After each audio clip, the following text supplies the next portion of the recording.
నేను అందుకే చర్చకు పిలుస్తూ ఉన్నాను. నేను మీ ద్వారా పెట్టుబడుల విషయంలో చర్చకు సిద్ధము. నేను మా ఐటీ మంత్రి గారు వస్తాము. మీరు మాజీ ముఖ్యమంత్రి గారు వస్తారా, మాజీ కేటీఆర్ గారు వస్తారా, ఇంకేమన్నా ఎక్స్పర్ట్స్ తీసుకుంటారా, మీ ఇష్టం. ఇది వాస్తవాల మీద చర్చ చేసుకోవడానికి సిద్ధం. పెట్టుబడుల విషయంలో పోయిన సంవత్సరం ఎంత పెట్టుబడులు వచ్చినాయి, ఈ సంవత్సరం ఎంత వచ్చింది, మీరు 10 ఏళ్ల కాలంలో తెచ్చిన పెట్టుబడుల్లో మీ ఘనకార్యం ఏంటో దాని మీద చర్చించుకుందాం.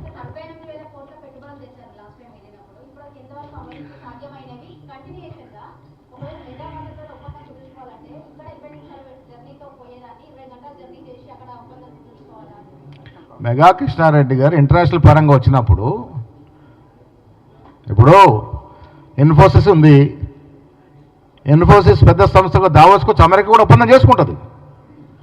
వాళ్ళు అమెరికాలో చేసుకోవచ్చు కదా అని ఊరుకోరు కదా. దావోస్ అనేది ఒక ప్రముఖ ప్లాట్ఫామ్, అది ఎకనామిక్ ప్లాట్ఫామ్.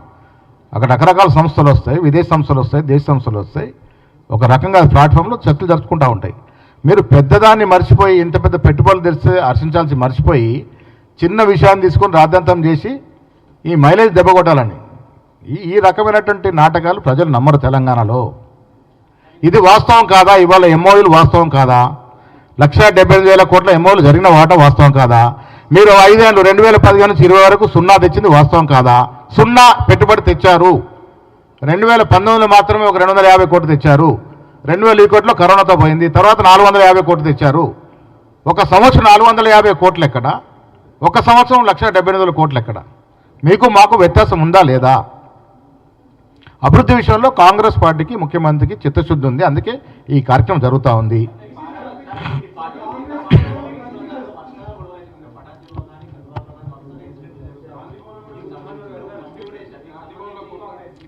ఇప్పుడు మా పార్టీలోకి ఎక్కడైతే ఎమ్మెల్యేలు చేరినారో అక్కడ పాత కొత్త కొంత ఇబ్బంది ఉన్నమాట వాస్తవము.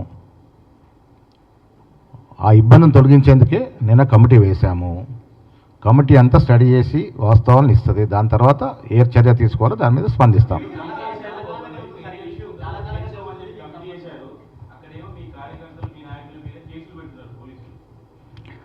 కేసులు అనేది చట్టము, లా అండ్ ఆర్డరు.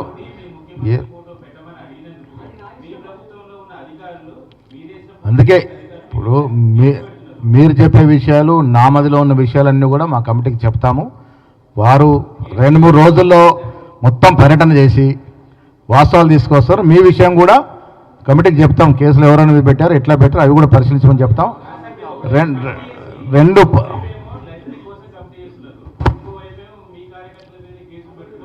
అది కూడా చారి గారు ఒకవేళ కేసులు పెట్టుంటే, అక్రమంగా కేసులు పెట్టుంటే అది కూడా రివ్యూ చేస్తాము. అదే ఆ కేసును కూడా రివ్యూ చేస్తాము. అందుకే ఆ కేసు కూడా రివ్యూ చేస్తాము. మీకు 3-4 రోజుల్లో పరిష్కారం దొరుకుతుంది.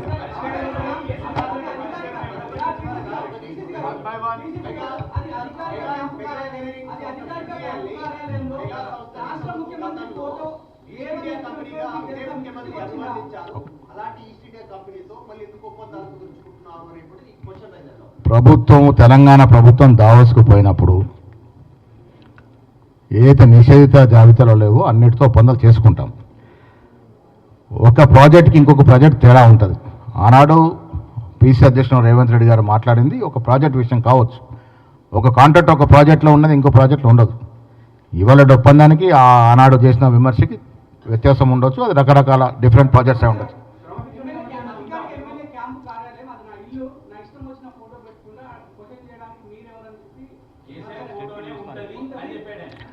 దాని మీద కూడా తీవ్రంగా పరిగణిస్తున్నాము. ఆయన అన్న మాటలు కూడా, ఎమ్మెల్యే గారు అన్న మాటలు కమిటీ పరిశీలిస్తుంది.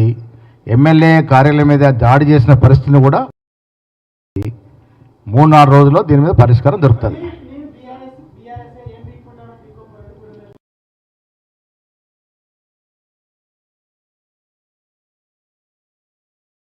కార్యక్రమం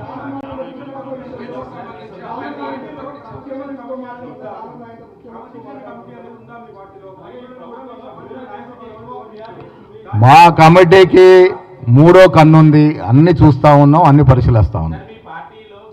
మీ పార్టీ సింబల్ మీద గెలిచిన వాళ్ళతో లేని సమస్యలు వేరే సింబల్ తో గెలిచి ఇక్కడికి వచ్చి పంచాయతీగా ఉంటే మీరు ఇంకా కంప్లీట్ దానం